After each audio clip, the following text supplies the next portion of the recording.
I've been seeing a lot of people comment about how much anxiety they feel living in LA right now, but I wanted to just say a couple things about it, which is number one, things are much, much, much safer than they were in that first week. So things are considerably safer than they were on that first week, mainly because the first day was actually the only one where it prevented air attack.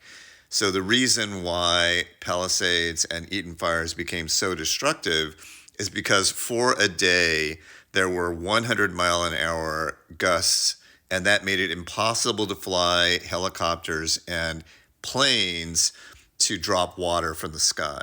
That makes it extremely difficult to stop these fires. But since then, it has been possible to fly airplanes. And even when there were wind events, they had already prepared things with fire retardant and also cutting brush and doing a bunch of other preventive things and pre-positioning assets around danger zones. We are now 3 weeks into this, but the risk level is much lower than it was in that first week because that first day has not repeated itself. Even if it did repeat itself, we would still be better prepared because there's been so much preparation of fire zones around LA. So please do not freak out too much. Yes, air quality is still a problem, especially if you're living near one of the active fires.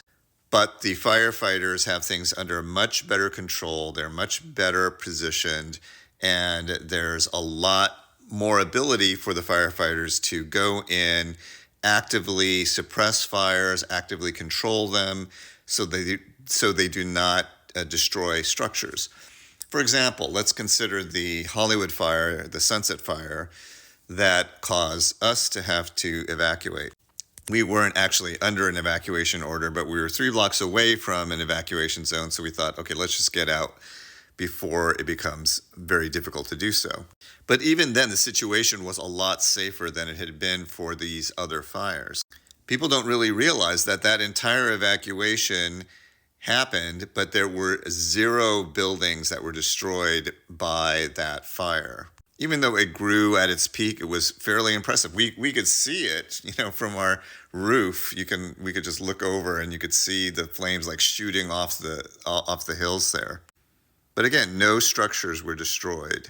And that is because they were able to fly helicopters over and dump water on the fire continuously right from the reservoir, the Hollywood reservoir that was nearby. They were able to completely end that fire. Get a P1100 if you have air quality issues.